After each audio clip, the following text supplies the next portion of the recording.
കൃഷിഭവനുകളിലൂടെ എന്ന പരിപാടിയിൽ ഇന്ന് മുട്ടാർ കൃഷിഭവൻ്റെ വിശേഷങ്ങൾ. നമസ്കാരം.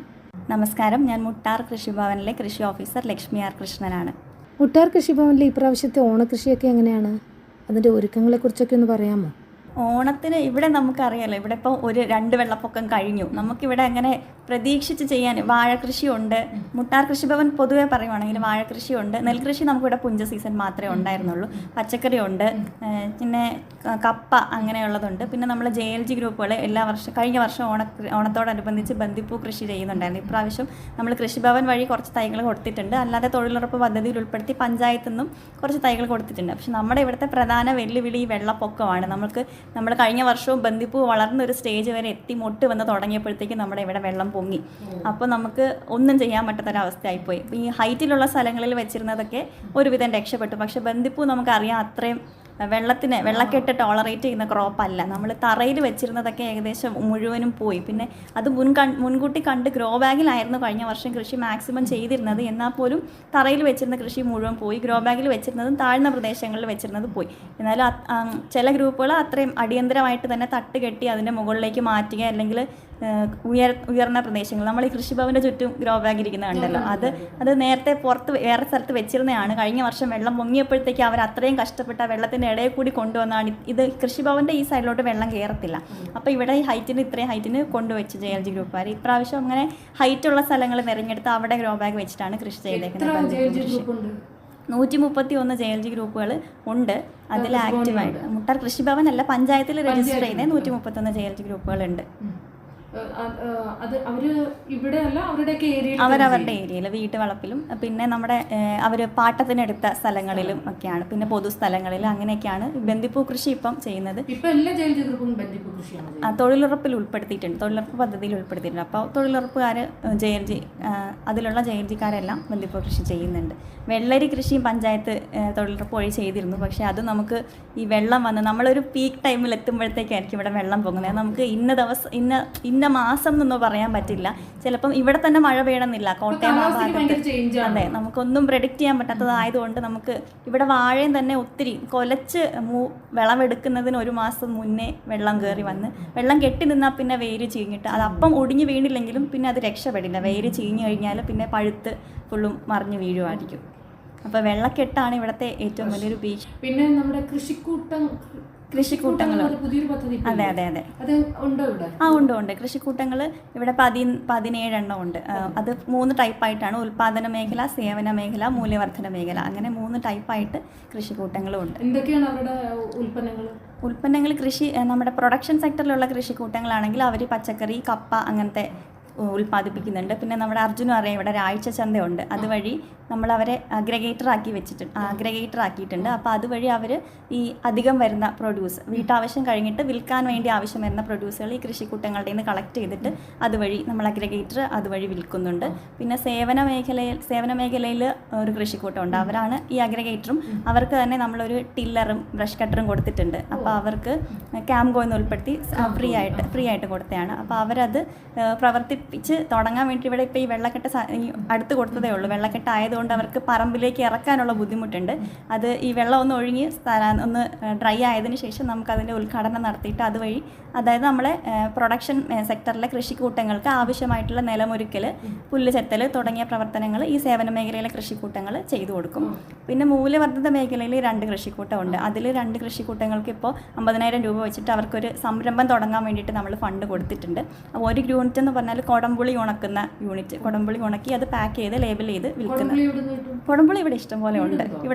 ഇവിടെ കൊടംപുളി നമ്മൾ വെറുതെ കളഞ്ഞു പോകുന്ന വെള്ളത്തിലൊക്കെ വീണ് അങ്ങ് ഉപയോഗമില്ലാത്ത സംഭവമാണ്. അപ്പോൾ അതുകൊണ്ട് നമ്മൾ അതിന് പക്ഷേ പുറത്ത് നല്ല റേറ്റാണ്. ഞാൻ കൊല്ലംകാരിയാണ്. അവിടെയൊക്കെ അത്യാവശ്യം വിലയുള്ള സാധനമാണ് ഈ കൊടംപുളി. അപ്പോൾ അതൊരു സാധ്യതയായിട്ട് കണ്ടിട്ടാണ് കൊടംപുളി ഉണക്കുന്ന യൂണിറ്റ് ചെയ്യാൻ വേണ്ടിയിട്ട്. ഇവിടെ വെറുതെ കളഞ്ഞു പോകണ്ടല്ലോ, നമുക്കത് പുറത്തോട്ടായാലും വിൽക്കാം. നമ്മുടെ കൃഷി വകുപ്പിൻ്റെ ഓൺലൈൻ പോർട്ടൽ വഴി നമുക്ക് സഹായം കിട്ടും എന്ന് പറഞ്ഞിട്ടുണ്ട്. അപ്പോൾ നമ്മളൊരു ലെവലിലെത്തി ഇതൊന്ന് ബ്രാൻഡ് ചെയ്ത് കഴിഞ്ഞാൽ നമുക്ക് അതുവഴി വിൽക്കാം. പിന്നെ FPO ഉണ്ട്, വെളിനാട് FPO, അതുവഴിയൊക്കെ മാർക്കറ്റ് ചെയ്യാമെന്ന് ഓർത്തിട്ടാണ് അങ്ങനെ ഒരു യൂണിറ്റിന് ഇത് കൊടുത്തേക്കുന്നത്. പിന്നെ ഒരു യൂണിറ്റ് ഈ കറി പൗഡർ, അരിപ്പൊടി അങ്ങനെയൊക്കെ ഇതെടുത്ത് പൊടിച്ച് കൊടുക്കുന്ന ഒരു യൂണിറ്റ്. അതിന് 2 യൂണിറ്റുകൾക്ക് 50,000 രൂപ വെച്ച് ഇപ്പോൾ ധനസഹായം കൊടുത്തിട്ടുണ്ട്. അതാണ് 3 കൃഷിക്കൂട്ടങ്ങൾ. 3 കൃഷിക്കൂട്ടങ്ങൾ. മൊത്തത്തിൽ എത്ര കൃഷിക്കൂട്ടങ്ങൾ? മൊത്തത്തിൽ 17 കൃഷിക്കൂട്ടങ്ങൾ. അപ്പം ബാക്കിയെല്ലാം ഒരെണ്ണം ഇത് സർവീസ് സെക്ടറിലെ കൃഷിക്കൂട്ടം, 3 എണ്ണം മൂല്യവർദ്ധനം, ബാക്കിയെല്ലാം പ്രൊഡക്ഷൻ സെക്ടർ. അപ്പോൾ അവർ ഉൽപ്പാദനമാണ്, വിളകളുടെ ഉൽപ്പാദനം അവരുടെ നിന്ന് വാങ്ങിയിട്ട് ഈ അഗ്രിഗേറ്റർ വഴി വിൽക്കും. ആ പ്രൊഡ്യൂസ് നമുക്കിപ്പോൾ നിലവിൽ മൂല്യവർദ്ധനം ചെയ്യാനുള്ളതില്ല. കുടംപുളി ഉണ്ടെങ്കിൽ അത് വാങ്ങിയിട്ട് ഈ കുടംപുളി യൂണിറ്റ് വഴി പ്രോസസ്സ് ചെയ്ത് വിൽക്കാമെന്ന് വിചാരിക്കുന്നു. ബാക്കിയുള്ളത് എക്സസ് വരുന്ന പ്രൊഡ്യൂസ് അഗ്രിഗേറ്റർ വാങ്ങി വീക്ക്ലി മാർക്കറ്റ് വഴി അല്ലെങ്കിൽ അഗ്രിഗേറ്ററിൻ്റെ സ്റ്റോൾ വഴി വിൽപ്പന നടക്കുന്നുണ്ട്. ഈ ലോക്കലായിട്ട് കുടംപുളി സ്മോക്ക് ചെയ്തിട്ട് പുക കയറ്റിയിട്ട് അത് പിന്നെ ഡ്രൈ ഉണക്കി പാക്ക് ചെയ്തിട്ട് ലേബൽ ചെയ്ത് വിൽക്കുകയാണ്. മെഷീനില്ല, അവർ നിലവിൽ വെയിലത്തല്ല, സ്മോക്കിംഗ് ചേമ്പർ പോലെ ഒരു സെറ്റപ്പ് ഉണ്ട്. സ്മോക്ക് എന്ന് വെച്ചാൽ അതൊരു മെഷീനൊന്നും അല്ല, നമ്മൾ തീയിട്ട് അടിയിൽ നിന്ന് തീയിട്ട് നമ്മൾ തന്നെ ചെയ്യുന്നത്, മാനുവലായിട്ടാണ്. നമുക്കിനി ഡെവലപ്പ് ചെയ്തിട്ട് കുറച്ച് ഇൻകം വന്നതിന് ശേഷം ഫർദർ ചെയ്യാമെന്നാണ് വിചാരിക്കുന്നത്. എന്നിട്ട് അത് പുളിയായിട്ട് മാത്രം കൊടുക്കുന്നു. കുടംപുളി ഉണക്കി നമ്മൾ കറിക്കിടുന്ന ഭാഗത്തിനാക്കി കൊടുക്കും. അതേ ചെയ്യുന്നു. ഈ എക്സ്ട്രാക്റ്റ് ഒന്നും നിലവിൽ ചെയ്യുന്നത് നമ്മളിപ്പോൾ തുടങ്ങുന്നതേ ഉള്ളൂ. അപ്പോൾ അതുകൊണ്ട് ഇനി ഭാവിയിൽ നമുക്കതിൻ്റെ ഫണ്ടൊക്കെ വന്ന് എങ്ങനെയാണ് ഇത് ലാഭകരമാണെന്ന് നോക്കിയിട്ട് അതിൽ ലാഭം എടുത്തിട്ട് ഫർദർ അതിൻ്റെ റിൻഡ് വെച്ച് നമുക്ക് സ്ക്വാഷൊക്കെ ഉണ്ടാക്കാം. അങ്ങനെയുള്ള രീതിയിലുള്ളത് ഇതൊന്ന് എസ്റ്റാബ്ലിഷ് ആയതിനു ശേഷം ആലോചിക്കും. കൃഷിക്കാരൊക്കെ മൊത്തത്തിൽ എങ്ങനെയാണ്? നല്ല അതെ നല്ല കൃഷിയുള്ള മേഖലയാണ്. പ്രധാനമായിട്ടും നെല്ലാണ്. കുട്ടനാട് ആയതുകൊണ്ട് തന്നെ നമുക്കിവിടെ 28 പാടശേഖരങ്ങളുണ്ട്. അതിലായിട്ട് 1000-ലധികം കർഷകരും ഉണ്ട്. 695 ഹെക്ടർ നെൽപ്പാടങ്ങളാണുള്ളത്. അത് പുഞ്ച സീസൺ മാത്രമേ ഇപ്പോൾ നിലവിൽ പുഞ്ച കൃഷി മാത്രമേ ചെയ്യാൻ പറ്റുള്ളൂ. 2ാം കൃഷി കഴിഞ്ഞ വർഷം ഒരു പാടശേഖരം അറ്റംപ്റ്റ് ചെയ്തു, പക്ഷേ ഇവിടെ വെള്ളം വന്നത് ഫുള്ള് പോയി. അപ്പം നമുക്കിവിടെ 2ാം കൃഷിക്കുള്ള സാധ്യത ഒറ്റ കൃഷിയേ ഉള്ളൂ. PMFBY ഉണ്ട്, കാലാവസ്ഥ അധിഷ്ഠിത വിള ഇൻഷുറൻസും ഉണ്ട്. വിള ഇൻഷുറൻസ് പൈസ ഇപ്രാവശ്യം എന്ന് വെച്ചാൽ അതിന് നമുക്കിവിടെ പ്രചാരണം കുറവായിരുന്നു കർഷകർക്കിടയിൽ. നമ്മുടെ സ്റ്റേറ്റ് ക്രോപ്പ് ഇൻഷുറൻസ് എല്ലാവർക്കും അറിയാം, പക്ഷേ കഴിഞ്ഞ വർഷം തൊട്ടാണ് നമ്മൾ ഈ RWBCIS ആക്കിയപ്പോൾ അതിൻ്റെ പ്രചരണം കൊടുത്തു തുടങ്ങിയത്.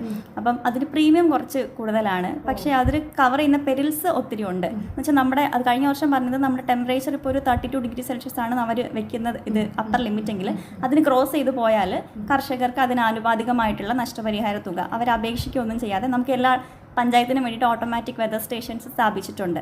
അപ്പം അതിൽ റെക്കോർഡാവും നമ്മുടെ ടെമ്പറേച്ചർ, റെയിൻഫോൾ തുടങ്ങിയ വെതർ പാരാമീറ്റേഴ്സ് അതിൽ റെക്കോർഡാവും. അപ്പോൾ അതിന് ഇത്ര ഡിഗ്രിക്ക് മുകളിൽ ടെമ്പറേച്ചർ പോയാൽ ഇത്ര രൂപ കോമ്പൻസേഷൻ എന്നുള്ള രീതിയിൽ പറഞ്ഞിട്ടുണ്ട്. അപ്പോൾ കഴിഞ്ഞ വർഷം പുഞ്ചയ്ക്ക് നമ്മളിങ്ങനെ പബ്ലിസിറ്റി കൊടുത്ത് 3 പാടശേഖരങ്ങളിൽ രജിസ്റ്റർ ചെയ്തിട്ടുണ്ടായിരുന്നു കർഷകർ ഫുള്ളായിട്ടും. അപ്പോൾ അതിൻ്റെ കോമ്പൻസേഷൻ്റെ കാര്യങ്ങൾ എമൗണ്ട് കിട്ടിയിട്ടില്ല. നമ്മളിങ്ങനെ വിളിച്ച് ചോദിച്ചു. അതിന് അഗ്രികൾച്ചറൽ ഇൻഷുറൻസ് കമ്പനി എന്ന് പറഞ്ഞിട്ടൊരു കമ്പനിയാണ്, ഗവൺമെൻറ്റിൻ്റെ തന്നെ ഒരു ഓർഗനൈസേഷനാണ് ഇതിൻ്റെ ഇൻഷുറൻസിൻ്റെ ഇപ്പോൾ എടുത്തേക്കുന്നത്. അപ്പോൾ അവരെ കോൺടാക്ട് ചെയ്തിട്ടുണ്ട്. അവർക്ക് കോർഡിനേറ്റർ ഉണ്ട് എല്ലാ പഞ്ചായത്തിനും. അപ്പോൾ ആ കോർഡിനേറ്ററെ കോൺടാക്ട് ചെയ്തപ്പോൾ നമ്മളായിട്ട് ആപ്ലിക്കേഷൻ ഒന്നും വെക്കേണ്ടതില്ല, ഈ ടെമ്പറേച്ചർ ഇത്ര പോയിട്ടുള്ളതുകൊണ്ട് കർഷകർക്ക് ഓട്ടോമാറ്റിക്കായിട്ട് അങ്ങനെ ടെമ്പറേച്ചർ ക്രോസ് ചെയ്ത റീജിയൻസിൽ എമൗണ്ട് ക്രെഡിറ്റ് ആയിക്കോളും എന്നാണ് പറഞ്ഞേക്കുന്നത്. അപ്പം നമ്മൾ അറിയില്ലേ പൈസ കിട്ടിയാൽ ഇവർക്ക്? കിട്ടിയാൽ കർഷകർ പറഞ്ഞ് നമുക്ക്, അല്ലാതെ നമുക്ക് കൃഷിഭവനുമായിട്ട് അതിന് ലിങ്ക് ഇല്ല, അതായത് രജിസ്റ്റർ ചെയ്ത ഫാമേഴ്സിൻ്റെയോ നമുക്ക് ഫാമേഴ്സ് പറഞ്ഞിട്ടേ നിലവിൽ അറിയാൻ പറ്റുള്ളൂ. ഫാമേഴ്സ് പറഞ്ഞാൽ കൃഷിഭവനിലല്ല രജിസ്റ്റർ ചെയ്യുന്നത്, അവർ അക്ഷയ കേന്ദ്രം വഴി അല്ലെങ്കിൽ രജിസ്റ്റേർഡ് ബ്രോക്കേഴ്സ് ഉണ്ട് ഈ അഗ്രികൾച്ചറൽ ഇൻഷുറൻസ് കമ്പനി, അതുവഴിയാണ് കർഷകർ രജിസ്റ്റർ ചെയ്യുന്നത്. നമുക്ക് ഇവിടെ അതിൻ്റെ ഡാറ്റ ഒന്നുമില്ല, നമുക്ക് അവരെ കോൺടാക്ട് ചെയ്യാം. അതിൻ്റെ സ്റ്റേറ്റ് ഹെഡിൻ്റെ നമ്പർ കാര്യങ്ങളൊക്കെ ഉണ്ട്. അപ്പോൾ അവരെ കോൺടാക്ട് ചെയ്താൽ ഡാറ്റ കിട്ടും, ഇങ്ങനെ എത്ര പേർക്ക് രജിസ്റ്റർ ചെയ്തു, എത്ര പേർക്ക് ഇത് രജിസ്റ്റർ ചെയ്യുന്ന കർഷകർ ഇവിടെ വന്ന് പറയാറുണ്ട്, ഞങ്ങൾ രജിസ്റ്റർ ചെയ്തിട്ടുണ്ട് എന്നുള്ളത് ഇവിടെ വന്ന് പറയാറുണ്ട്. അല്ലെങ്കിൽ അതിന്റെ സഹായങ്ങൾ രജിസ്റ്റർ ചെയ്യാൻ അറിഞ്ഞൂടാത്തവരൊക്കെ ഉണ്ടാവുമല്ലോ. അത് നമ്മൾ എന്തൊക്കെയാണ് ഡോക്യുമെന്റ്സ് എന്തൊക്കെയാണ് വേണ്ടതെന്നുള്ളതൊക്കെ പറഞ്ഞ് അവരെ അക്ഷയ സെന്ററിൽ അല്ലെങ്കിൽ അഗ്രികൾച്ചർ ഇൻഷുറൻസ് കമ്പനിയുടെ കോർഡിനേറ്റർ ഉണ്ട്, അവരുടെ കോൺടാക്ട് കൊടുക്കുകയോ ചെയ്യാറുണ്ട്. നമുക്കിവിടെ കൃഷിഭവനിൽ കാർഷിക വികസന സമിതി എന്ന് പറഞ്ഞൊരു സമിതിയുണ്ട്. അപ്പോൾ അതിൽ നമ്മൾ അറിയിക്കും. പിന്നെ നമുക്ക് കൃഷിഭവൻ്റെ മീറ്റിംഗ് വിളിച്ചിട്ട് പാടശേഖര സമിതി, നെൽകർഷകരുടെ ആണെങ്കിൽ പാടശേഖര സമിതി മീറ്റിംഗ് വിളിച്ചിട്ട് അറിയിക്കും. പിന്നെ നമുക്ക് കൃഷിഭവനിൽ വാട്സപ്പ് ഗ്രൂപ്പുകളുണ്ട്, കർഷകരുടെ 2 ഗ്രൂപ്പുകളുണ്ട്. പിന്നെ പാടശേഖരങ്ങൾക്ക് സെപ്പറേറ്റ് ഒരു ഗ്രൂപ്പുണ്ട്, വാർഡ് മെമ്പർമാരുടെ ഗ്രൂപ്പുണ്ട്. അപ്പോൾ അങ്ങനെ പിന്നെ സോഷ്യൽ മീഡിയ നമ്മുടെ ഫേസ്ബുക്ക് വഴിയോ അല്ലെങ്കിൽ ന്യൂസ് പേപ്പർ വഴിയൊക്കെയാണ് പബ്ലിസിറ്റി കൊടുത്തിട്ട് കർഷകരെ അറിയുന്നത്.